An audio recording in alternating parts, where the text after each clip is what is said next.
is in charge really in Iran? How does that work? Can you explain that to us? There's a revolutionary council, there's the president.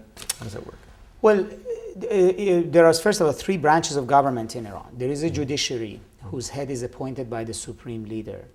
There is a parliament, which is elected, and there is real contestation between reformists and conservatives, and they have swung back and forth. So it's a real democracy in that regard.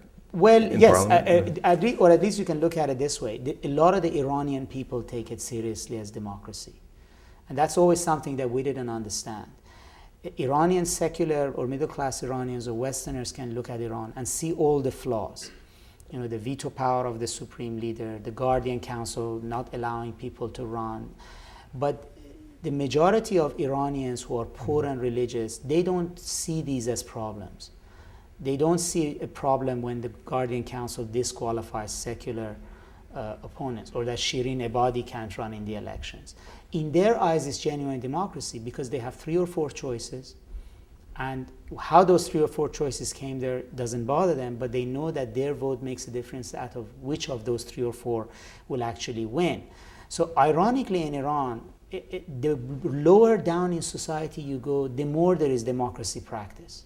They've been voting longer than the upper class Iranians. It's the reverse of the rest of the Middle East, where you might say the elite have educated abroad, have seen democracy, but the poor are completely oblivious to it. In Iran, the further down you go, the more they have been engaged and the more they believe that this was genuine and they took it seriously.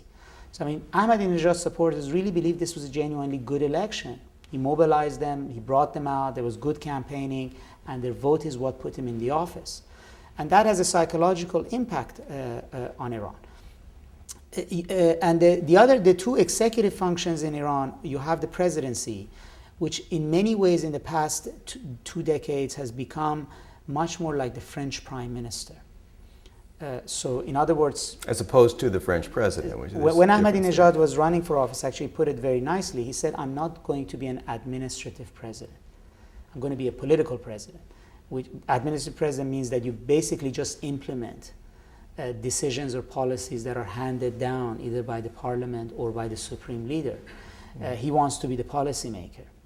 But ultimately the supreme power in the country is the supreme leader because he holds all the levers of power.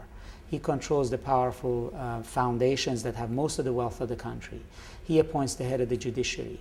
He appoints the membership of a lot of these councils that then can have veto power over the president alike. And also, most importantly, since 1989, after Khomeini died, the supreme leader appoints the commanders of the Revolutionary Guards and the military. So he is the commander-in-chief, if you would, of the Iranian forces.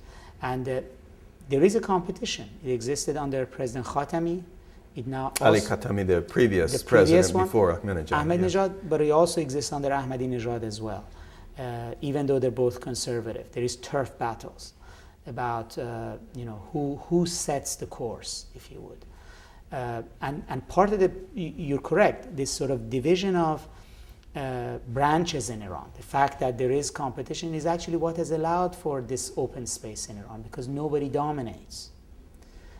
Because when there are parliamentary elections, you may not have liberals, but you have 6 different conservatives, but the competition between them is genuine, because nobody can rig the elections in that regard.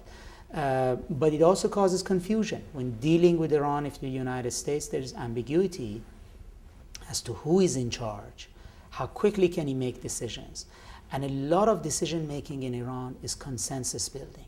Nothing moves fast, but at the same time, once they make a decision, it's very difficult to change it.